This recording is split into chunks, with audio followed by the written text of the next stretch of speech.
Last time on Reckless Attack. A short nighttime stroll turns into a battle for their lives as the party discovers a camp of Grung lurking in the forest.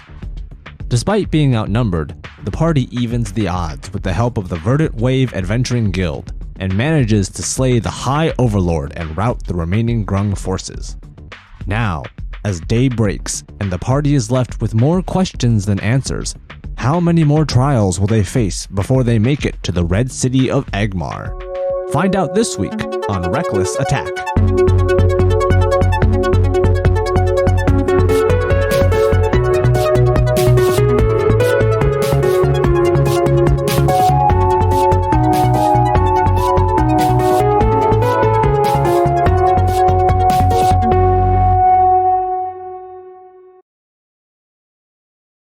Welcome back to another episode of Reckless Attack. I don't know, I put a little extra weird at the end of that. I apologize. Hey, we're a Dungeons and Dragons actual play 5th edition podcast. My name is Nathan. I am your dungeon master. It is so lovely to have you all. This is episode, was this 10? 11? 11? We're at 11. Oh my God. We are here to play yet another fine game of Dungeons and Dragons. Yes! Hey. Across the table from me, please introduce yourself, good sir. Hi everyone, my name's David, and I play Cascarin Brightmane. I unfortunately do not have any cool hats today, unlike my fine friend. Hi everyone, it's Jonathan here, playing Checkers, the Grung Druid, and his trusty frog pal Mango. As always, I have a very stylish and comfortable frog hat. Yep, not overly warm at all, No, I'm sure. It covers my headphones perfectly, so That's true. You can't even see it. You just see me wearing a frog hat when you look at me. And then a weird wire dangling down. Don't worry about that wire. It's fine. But that's me today. Let's talk over at Steve. Hi, Steve. Oh, wow. All right. Let's talk over at Steve. All right. We're talking over by me. That's how I'm hello, just everyone. gonna introduce everyone now. Yeah. My name is Steve, and I am playing Sylvesterlin, the Dragonborn monk. It looks like we're going to have some post-fighting stuff going on here. That'll be fun. That's kind of what D&D though is like it's pre-fighting, post-fighting, and fighting are like the settings. Mhm. Right. That's true. That's true. And the person who shines in pre- and post-fighting... Hey! And in fighting. Not with a hand axe. No. It's about knowing your lane Yeah. is the key to being an effective combatant, I that think. is true. That's true. And Sophie Hansen playing Valeska Carter, the human asterisk cleric of the Arcana domain, did bust out a hand axe in a combat. That's true. It did not go well, No, it did as not. we all knew, but it did have to happen. Right. It was an Which option. is- We had to see it at least It was once. this. It's a definition of a state of combat we were in. Yep. That Val took out her hand axe. Yeah, that's like the litmus test of is hand axe in hand? Oh no. Yep. Yeah. Everyone run. We are on the other side of a pretty intense last couple episodes. There's a lot of combat, a lot of very intense, very emotional questioning of a witness where there was no mirth found. It was very dramatic and I feel like realistic to those sorts of situations. Again, nothing fun happened with any of that. None at all. Oh, Lamarck. Lamarck. Lamarck. May he reign long. And far away. Yes. Yes. I know this is just going to come right back around and Lamarck's going to be in like the final combat. He's going to be the big bad. We all Yeah. know it. Or he rescues us. Oh. the highest overlord. Right. That's true. The highest overlord is the friends you made along the way. I think that's how Sure. that goes. I think. Uh-huh. I must have traumatized you guys too many times of lightly uncompleted plot quests coming back to bite you in the ass. Yeah. In a very dramatic and fun way, but also a dramatic way. Him and his grung slap warriors. Yeah. We are now on our way to the Red City of Agmar, which is where you have been assigned. We are going to do a little bit of storytelling. Our goal is definitely to present this world, this podcast, the adventures of all of our lovely heroes as being part of a really big, vibrant world.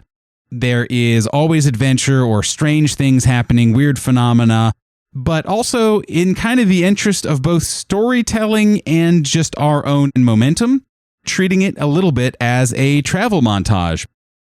The long caravan you guys have been a part of that you are now very familiar with pulls away from the watering hole that we saw you guys stop at in episode 1, finally. All these hours of content and all these few hours of actual in-game time scores, if not hundreds of carts in either direction, all going down the Great Runic Roads, which are of ancient construction, arcanely powered and protected, but certainly not impenetrable. On either side of you are huge old woods, much the same that you had been traveling in for several days. What interesting thing happens in your day of travel between the end of our last session and getting to Crossroads? Who would like to go first? I guess I will start. Steve raised his hand Yeah. for our listeners at home. Like I was still in school. I had come up with something that I think is kind of neat. It's kind of not really a weather phenomenon, but it is a phenomenon that happens while traveling. So the main Runic Road runs east to west, Exactly. basically through the center of our map, which is online. There are things known as the Runic Sunrise and the Runic Sunset, depending on which direction it happens in. If it happens from the east, it's the Runic Sunrise. If it happens in the west, it's the Runic Sunset. And it's not entirely known what exactly this thing is, but occasionally a big fog will come up, or very large swarm of gnats that show up. Maybe it's a herd of animals that just come running through. Number one, it happens rather suddenly, but it is common enough that it has this name and nobody's really worried about it. But the reason it's called the Runic Sunrise or Runic Sunset is that while we were traveling, a fog came up from the east. Yeah. It hit the road, the runic portion of the road. And when it does, when it hits, it explodes into this red, orange, yellow color that just lights up that eastward side of the road in the direction we're heading. So that's You kind guys of... are heading west. So behind us... Yes, exactly. At any point during the day, yeah. But so behind us, it kind of lights up. Word gets passed down from the end of the caravan up to the front that this is occurring, and people go out and watch it. It lasts from 10 minutes to like 30 minutes, depending on what's going on. The Runic Road, it protects against the smaller things. So that's generally what it's warding off, but it just lights up in, like I said, red, orange, and yellow, and it looks like It's awesome. either the sunrise or it looks like the sunset.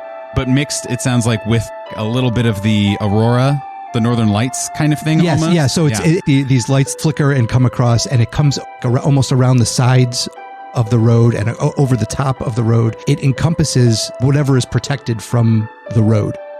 Occasionally, you can see places where it's not as bright. People have kind of used that to track where they have to be more careful because the protection might not be as good there as somewhere else earlier or later down the road. The thing is, it happens at all times. Even in the middle of the night, you could have a Runic Sunrise or a Runic Sunset or something. Oh, interesting. Whenever something hits the road that the road is protecting it from, but it's more like a swarm or a fog or something like that can actually encompass a section of the road. And so while we were traveling, word came back from the back of the caravan that there's a Runic Sunrise getting on towards the evening. Awesome. That's so cool. I love that. That's Do you awesome. envision that it was reacting to something unseen, where there's some inciting incident and then it just ripples all the way down, basically? So most of the time it's nothing. Sometimes you can see the fog hit. You get these colors either sometimes in fog, sometimes just in the middle of nothing. Sometimes there might be a wave of something that went through that the road is then protecting everybody from. Based on where the caravan is, what one caravan might call Runic Sunrise, another caravan might call Runic Sunset. But it's just shorthand for, is it just in front versus behind as opposed to east to west? It's east or west of where the caravan is. If the caravan is traveling and they see it from the west, then it's a Runic Sunset.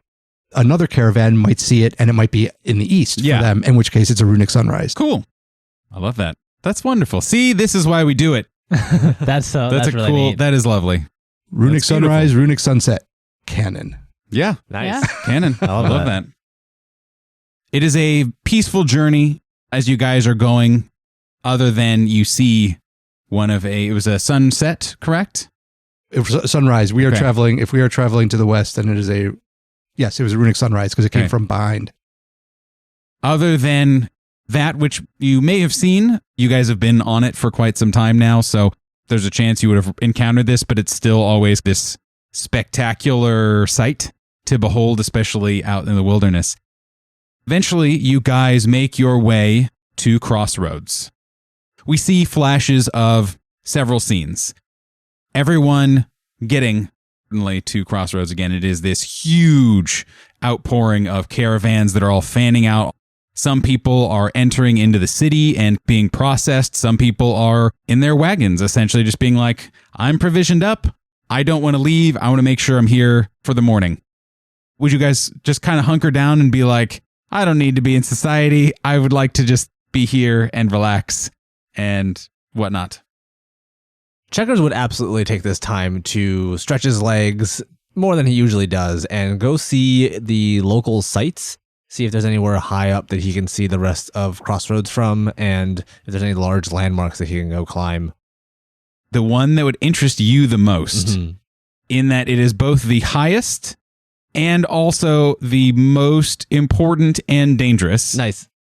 One of the notable features about Crossroads is that there is, leading in to the city, a massive archway and bridge going over a river. It is on the scale of, in The Lord of the Rings, where you see those giant statues that are hundreds of feet tall, clearly from an ancient age, and almost impossible to imagine in scope. Like, how did someone construct this once?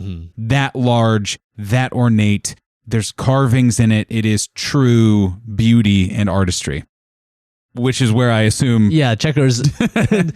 Cass, look at that. Isn't it cool? Wow, that is actually really neat, Checkers. I'll see you later. Come on, Mango, let's go. So you don't even bother going into the city. Just as you're passing through it, you're just like, I'm going up Checkers there. is going to try to see how far he can make it up the large archway. But before somebody stops him. Or he dies.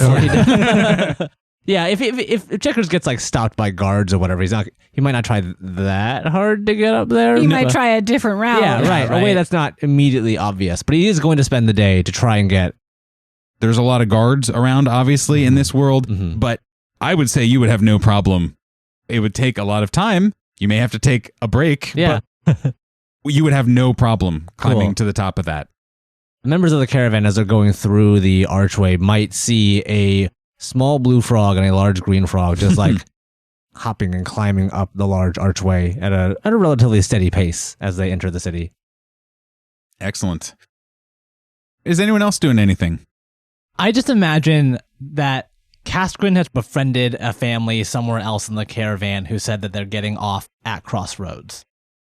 Yes, Ruth and her family, caring grandmother, has this litter of grandchildren. They're a real handful, but lovely group that you've bonded with. Casgrin has already planned to spend the day with Ruth and her grandchildren unloading their caravan. Ruth and her grandchildren are playing around and getting ready to move into Crossroads. But that ends up being his whole day. Yeah, and we'll even say that she is also an elder dwarf woman with all these other... I've never really pictured a kind of small child dwarf, but they must be incredibly square, right? Like I just imagine like resize something exactly. and paint. Yeah. It's just that. So they're just like an adult dwarf, but a foot tall. It's just Born that with a Keanu meme where it's just like regular Keanu and then tiny squat Keanu. Yeah, exactly. And that's the dwarf. Yeah. So you see all these, I don't know, these little squat, goateed and bearded little kids running around and having a great time. And Ruth is like, "Oh, thank you. I'm so thankful for all of the help and all of the kindness that you've shown. Where are you? You're going to Agmar, right?" And Casgrin is like, he wipes off his brow and sets one final big crate down on the ground. Yep, we're ended up in Agmar, but it's not going to be too much farther. I honestly can't wait to get off these roads if I'm being truthful. Oh, yes, and she rubs her back, and it's like, they are rough goings, to be certain. I've heard a lot of stories about Agmar, especially over the years. before the Ultra Giants. It sounds like a well-constructed place. And that's all I can say. You know about it as much as I do, so we'll see when we get there. Well, and she pats you on the shoulder. I'm sure that it will greatly benefit from someone of your kindness. Well, thank you, Ruth. I appreciate that. Now, if you could take that very heavy chest and move it, Move it 5 back, feet over. back over here where you had it before. and That one's actually not ours. If you can just put it back. there seems to be some degree of order to this. It seems like each city kind of has their own little system for making sure that the people who want to be here are pointed in the right direction at minimum. They're not just let loose, so to speak, because it's a guild who's running these sorts of things, and therefore there's paperwork to be done. And it's all tracked and official and that kind of thing. Is there like an arrival guild for each city? It depends on the city. Some cities, it's just all an extension of the Caravan Guild, basically, that you guys are part of. They basically are subcontractors, not to get too much into the business practices of it all. But also some cities have a more personal touch to who is welcoming. I think at Crossroads, because it is literally such a major hub, is definitely a place that the Caravan Guild and the Travelers Guild would have been like, yeah, sure, we'll do that. Don't worry. We'll take our cut. Thumbs up. There are a lot of people getting processed. So Kaskrin, a lot of what you're doing is helping them unload, go through, get set up to wherever it is they're going. So it is like a full a move, basically, that you are doing by yourself. It's a lot of stuff. But you will get a 6-pack of beer and a few pieces of pizza. So Hell yeah. You got that going for you. It's going in my inventory. You do whatever it's your character. You eat your pizza whenever you'd like. What's everyone else doing when they just become the pizza at the bottom of the bag? Yeah. I got bag pizza. Don't have your bag of holding to keep it fresh yet. So yeah. Well, David stole my idea. So you can be doing something else. Help Val? To it. Ruth's got a lot of stuff. Yeah. Val, instead of helping unload, would probably have created little packets for each of the 5 grandchildren. Because in traveling and having kids around, like, hey, you want to see something sweet? And then like show them how to do the cool science experiments. Ooh. Here's a worksheet. Yeah, right. Math is great. No worksheets, just the cool STEM experiments. Yeah, exactly. Here's some Diet Coke and a Mentos. Yeah. Exactly. Yeah.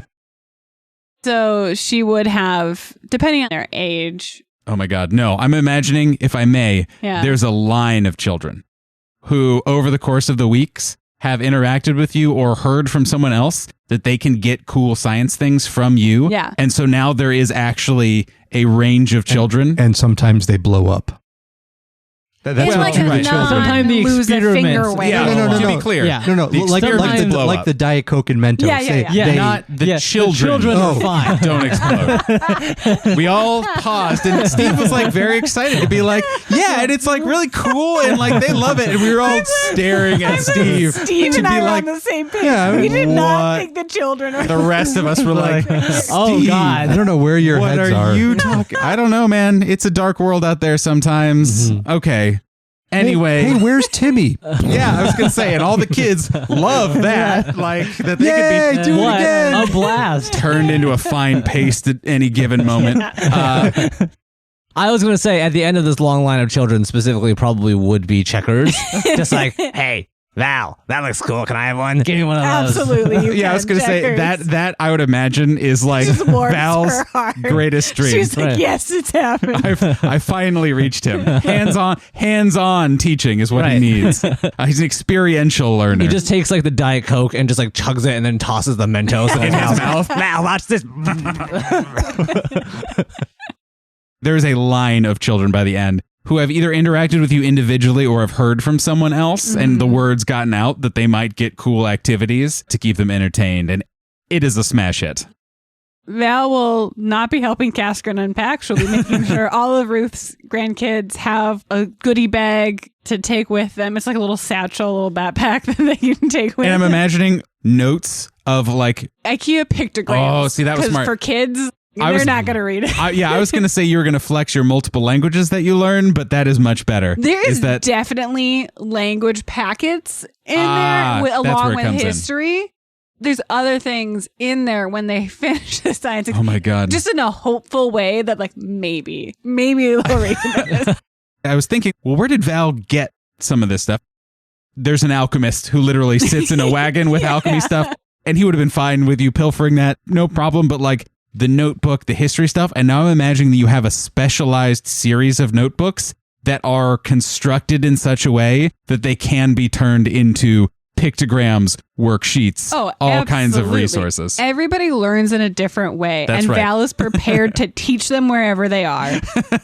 Come to me and you're like, I will only learn an interpretive dance. Val will do her damnedest. Yes. I would make you roll an acrobatics or performance check, but you would probably have an advantage if it was instructional, like in a Magic School Bus kind of way.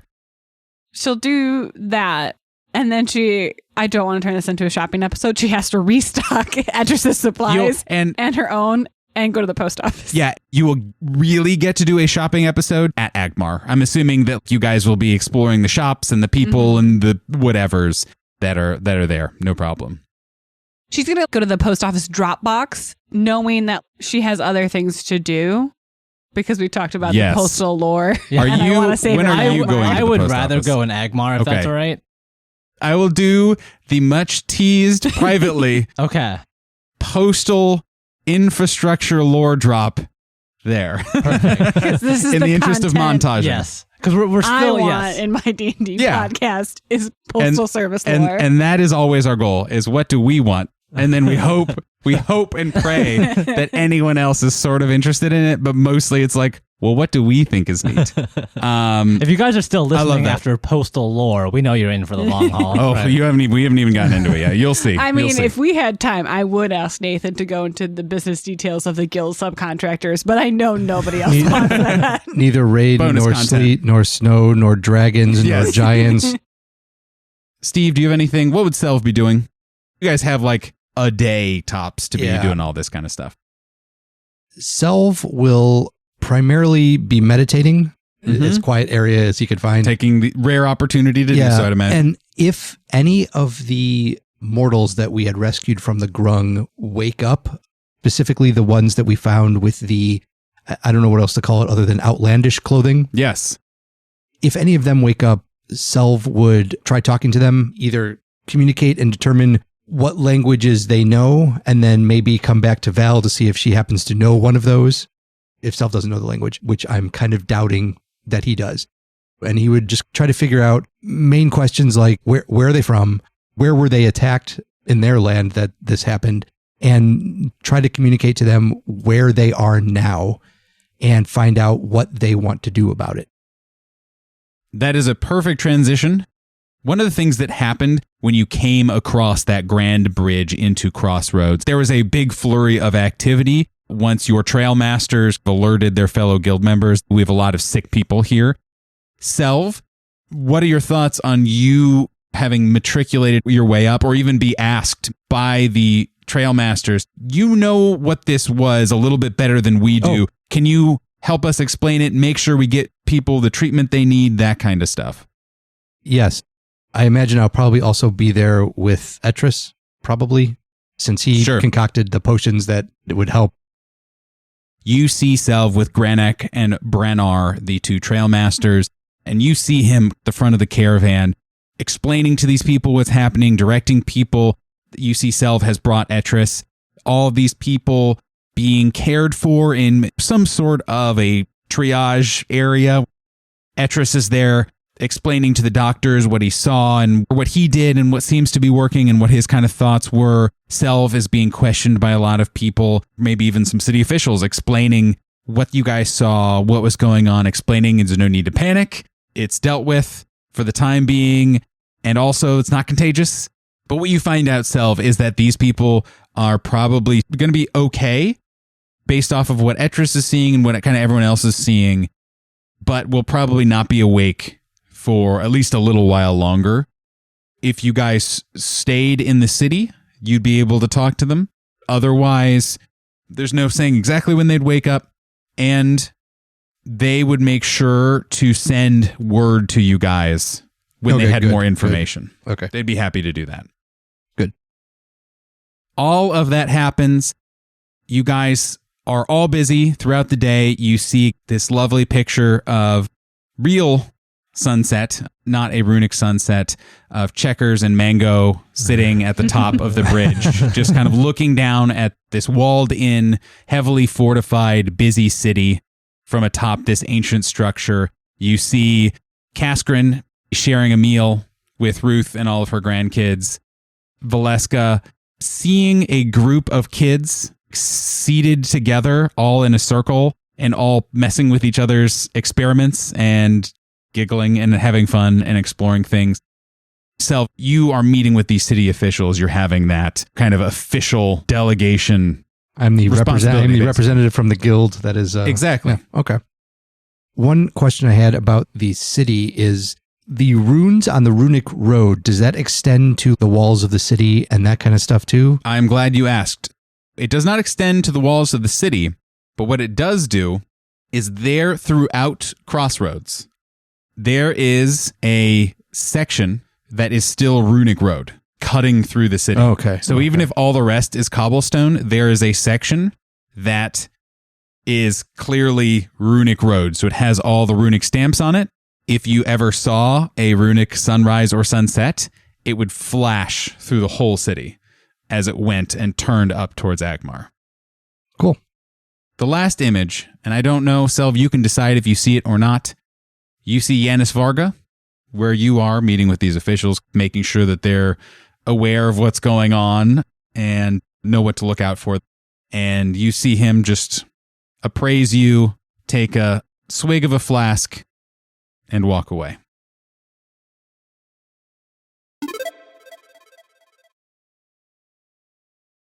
Hi everyone, it's Jonathan here with the midroll. I just want to take a minute to say thank you to all of you who have been listening to our episodes and telling us what you think on Twitter. Reading all of your kind comments really is the highlight of my day, and I hope that our episode makes your day just a little bit better too. Just a quick announcement in case you haven't seen it.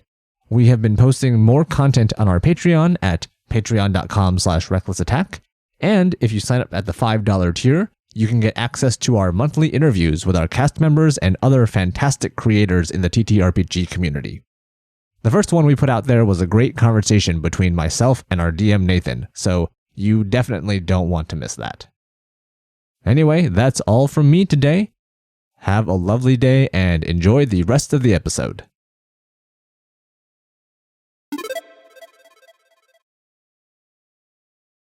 The next morning, you all set out to the Red City of Agmar. You have a little bit of a journey. I believe it's only a couple days. What else happens on the road to Agmar?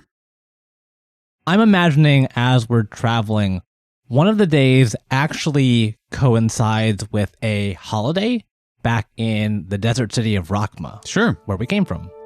In Rakma, the focal point is this large, magically clean pool of water that everyone congregates at, takes baths in, swims in, and is sort of the source of life for this city, their main source of water.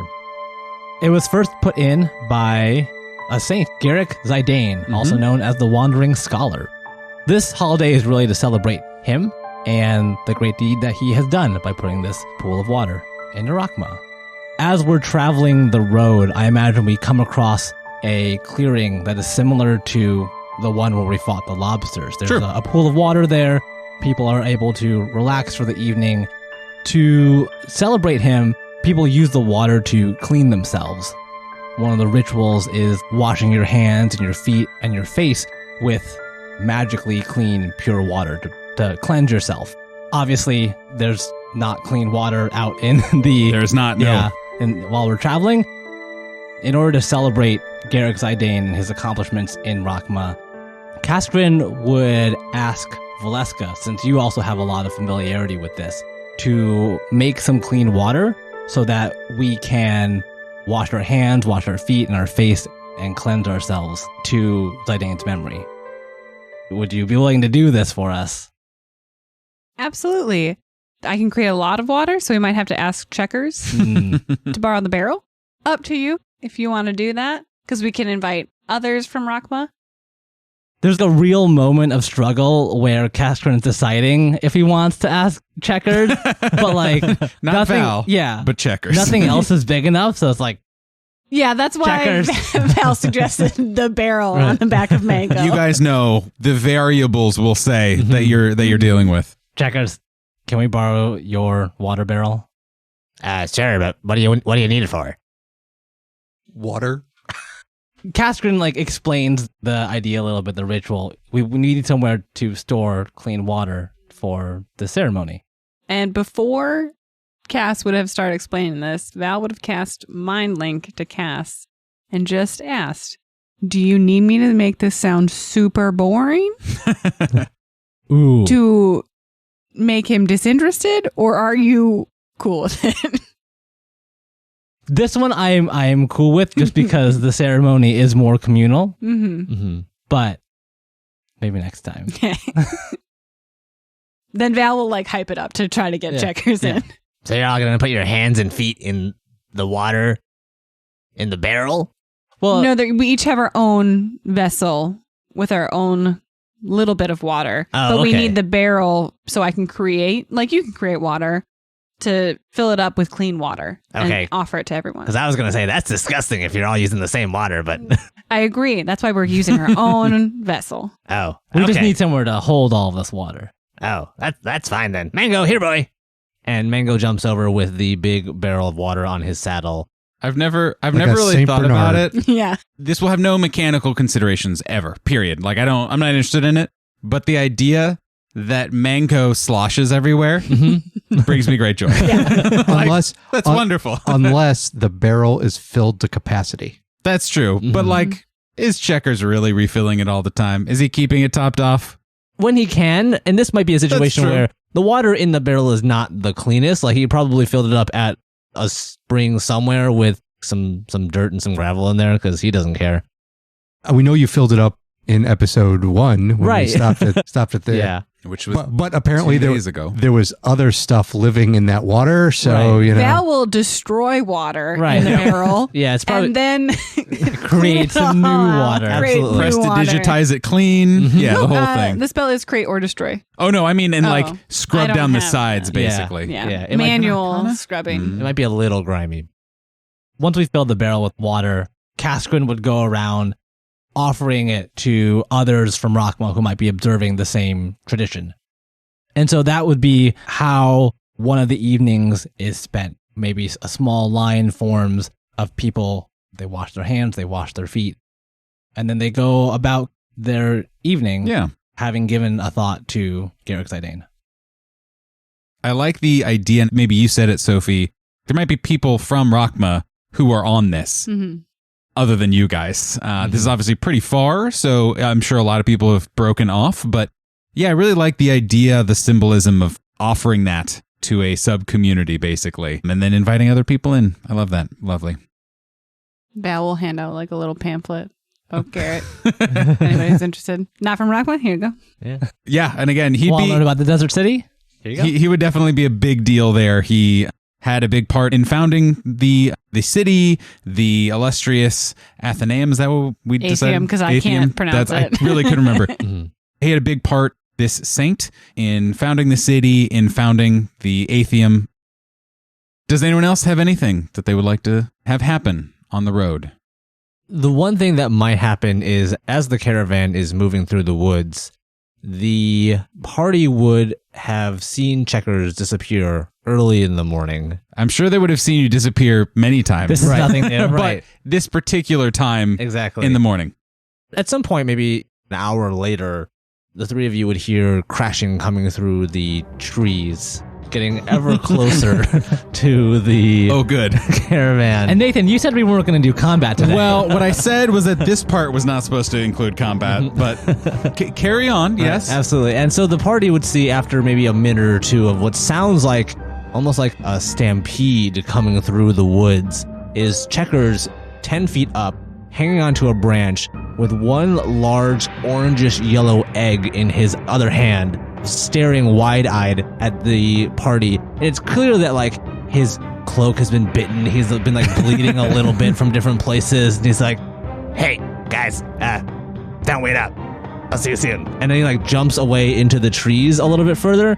And the party can see maybe like 10 to 12 of these large ostrich creatures trampling through the woods in the direction that Checkers was going. And rather than completely flightless like ostriches usually are, I'm imagining them having the ability to climb as well. So they're like hopping from tree to tree, almost gliding as they leap off of the trees.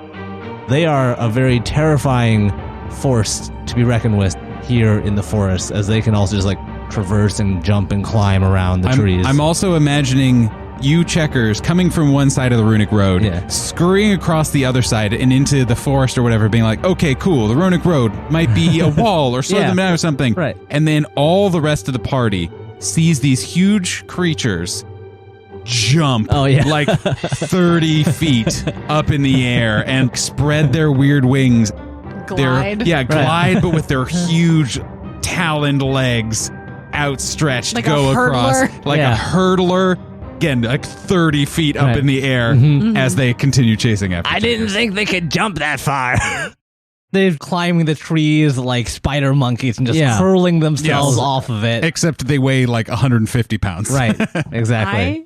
I genuinely thought this is where Jonathan introduced ostrich bears. Actually, I thought that's what was about that's what I also thought was going to Not happen. going to say no, I guess. I mean, we're kind of at that point, honestly. But Well, that was so this is where we release the Rex Attack bestiary of Of strange bears. Strange bears. I love that deeply. That is perfect and succinct, and I appreciate it. My one lingering question. Mm-hmm. Guess I technically have two questions. Mm-hmm. One, does Checkers make it back? He or later do we need a new party member? Later in the evening, he would make it back. Evening. Oh God. Yeah, It's been a whole day. like 6 hours later after they see him, he's like, I think I lost them. And do Casper, you- keep an eye out just in case. I don't want to see those things again. Do you still have the egg? Checkers would still have the egg, but it's very obvious as he's wearily coming in towards the camp just after a whole day of trying to avoid all of these horrible ostrich creatures that the bottom of the egg has been cracked and it's been leaking egg goop this whole time. Oh, no. And when he finally gets back and gets ready to like feast upon his meal, he cracks it open and it just like shatters into a million. There's nothing left in it. Oh, no. And he just kind of sits there dejectedly. Maybe the first time you've seen Checkers this low and this unmoving, this inactive. I don't want to talk about it, guys. I'm going to go to bed. A teachable moment.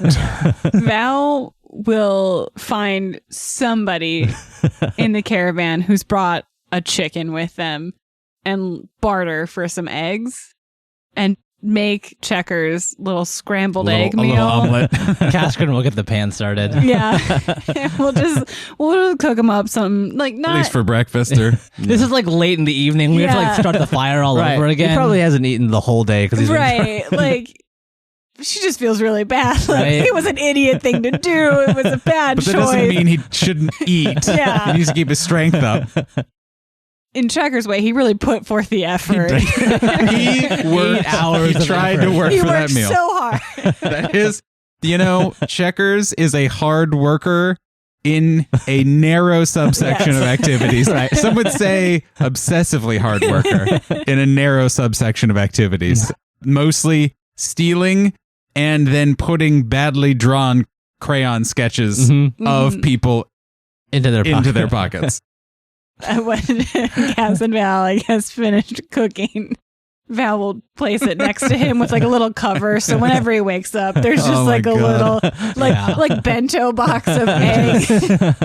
Imagining Checkers. sad Checkers. And she'll draw a cute picture of Checkers triumphant with the egg. Can you, Jonathan? Uh-huh.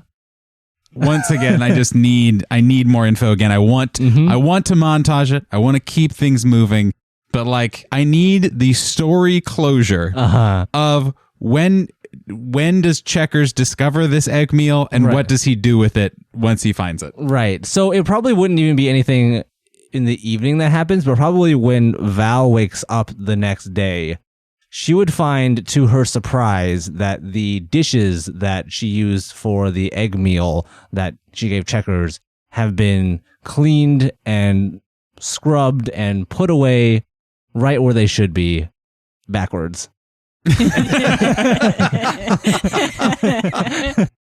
So many questions that immediately stem from that, but keep going, please. But then Checkers wouldn't mention it to you, Val.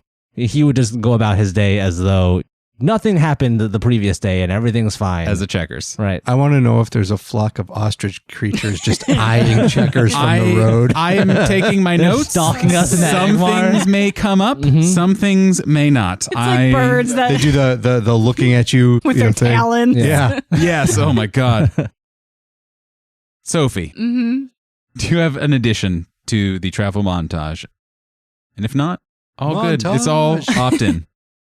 Not right now. No. We'll get plenty of I opportunities. added to Checkers It's and true. Cass's story. You did a glorious amount. I would have been sated had you done 0 things, and am deeply sated now. There's some more science experiments with children. Heck yeah. All good. Maybe learning about like how an egg works.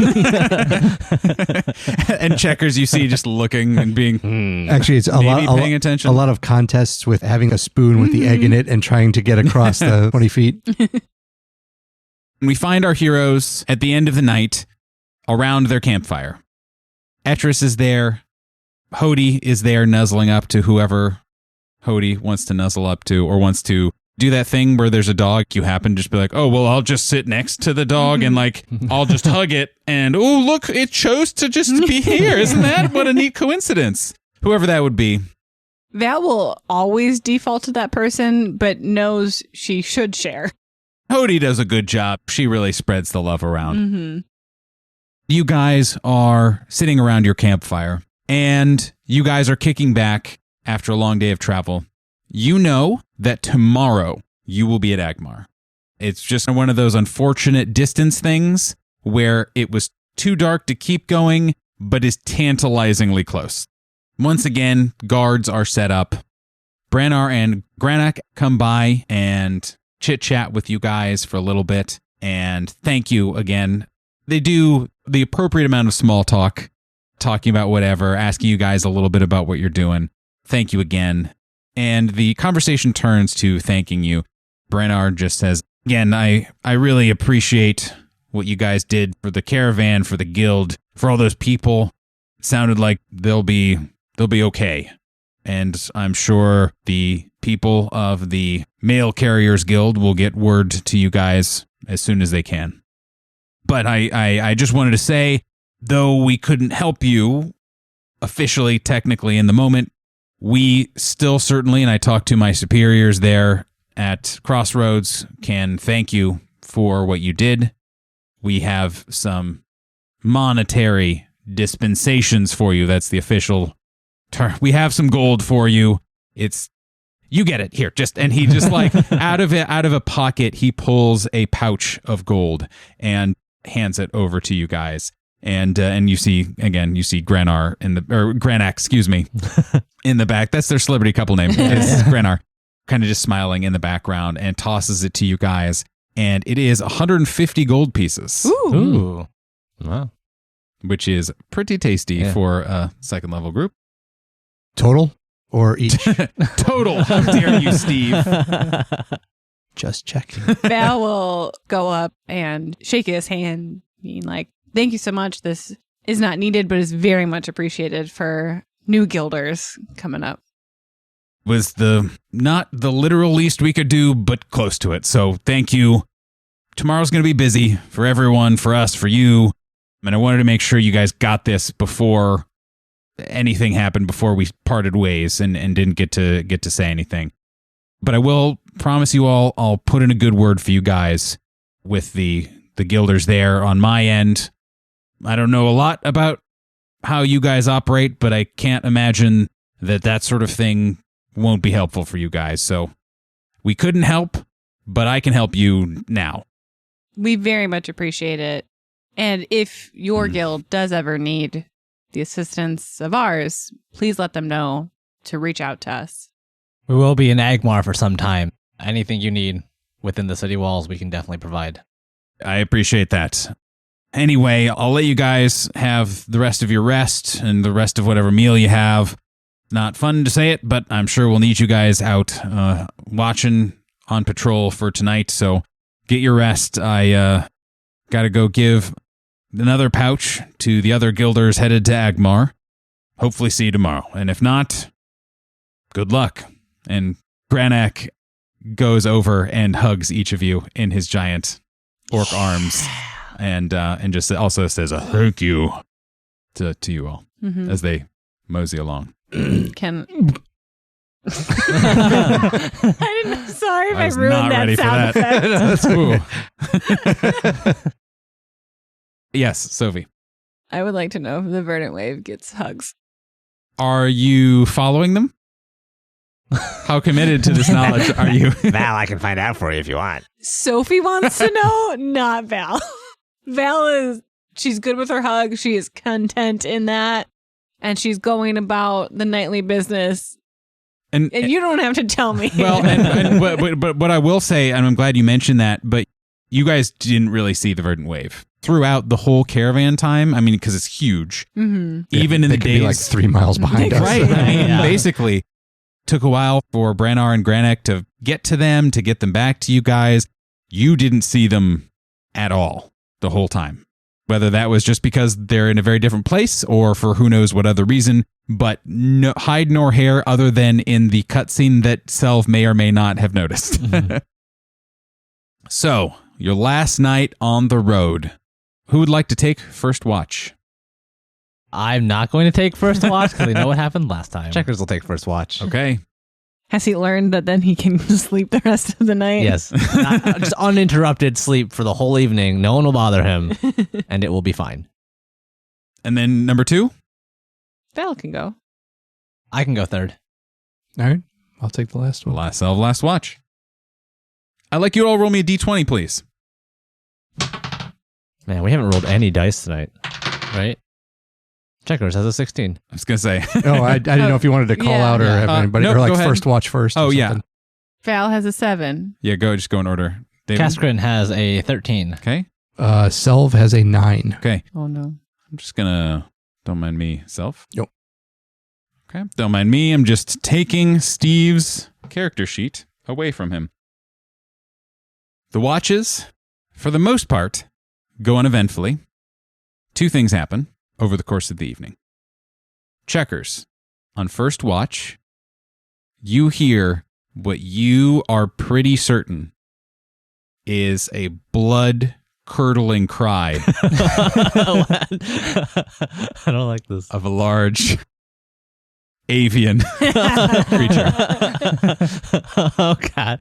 Checkers, so let me just describe. Checkers on watch doesn't really look that different from Checkers being asleep. No, that makes sense. Because when he's on watch, he's typically just kind of laid back in a tree, just listening out for the sounds. But when he hears this blood-curdling screech, he just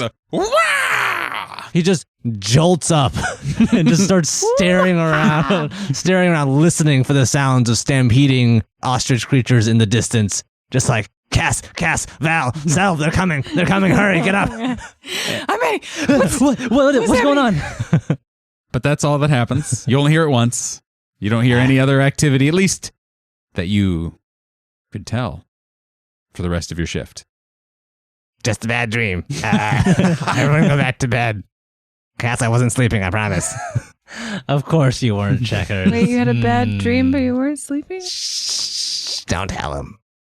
Don't tell them my deep secrets. That makes no sense, but you are very small. I'll just chuckle stairs. Yeah. I've again woken up like an hour and a half into a REM cycle. I just had this image of Cass going back to sleep, and 3 hours later just jolts bolt upright and goes, "Wait a minute!" You can't pull a fast one on me, Checkers. And he's just like dead asleep already. There's nothing I can do. Yeah, because it's your shift Right, you're waking yeah. up on, and he's already been asleep. Mhm. The next 2 watches go uneventfully, at least as uneventful as staring out into wilderness, deep, dark, ancient forest can go. No big deal. Easy peasy. Self, Uh-oh. it is still dark out, well before kind of the sun is coming up. You get this strange feeling. You realize not just that you've gotten this strange feeling suddenly, it occurs to you that you'd actually been feeling this for a little bit during your watch, and it had just crept up on you so slowly that you didn't notice, like a frog in a boiling pot. It's nice because you, as a dragonborn, wouldn't necessarily have hairs on the back of your neck to stand up, but according to our character art, you do. Yes. And you have that feeling, and it's a feeling of something watching you. Does it seem threatening? Because if I get a weird feeling, I'm just going to roll to the side and get up and stand up. If only you had the time for that, Steve. Because it rolled a stealth check, what was watching you, and it beat your passive perception. From out of the darkness of the woods, the first and only thing that you can make out is what appears to be the skull of a deer. But its huge antlers are almost unnaturally shaped. Then that skull comes barreling towards you. And behind it is this huge trail of darkness, almost like a robe of some sort that's just extending from this large skull. Suddenly, it just smack! It hits you square in the chest and envelops you in this strange, dark robe. And you get the immediate sense of claustrophobia, of being underground, of being contained. And I mean that in the true phobia sense, because you told me that Selv is claustrophobic. That is true. And the only thing that you can see is this huge skull pressing up against forehead to forehead with you as you are enveloped in this darkness. And that's where we'll end our episode this week, everyone. What is happening? I don't like this. Yeah, We're right? never doing watches again. We can just all stay up all night and then not Whenever worry. Nathan asks, anyone watching? No, absolutely not. Can't sleep. Clowns will eat me. Can't sleep. Clowns will eat me. Hey, everyone. Thanks for listening to Reckless Attack. It went great. Don't worry about it. Hope to see you next week, and hope that Selv makes it to next week. Ugh. Bye, everyone. Bye.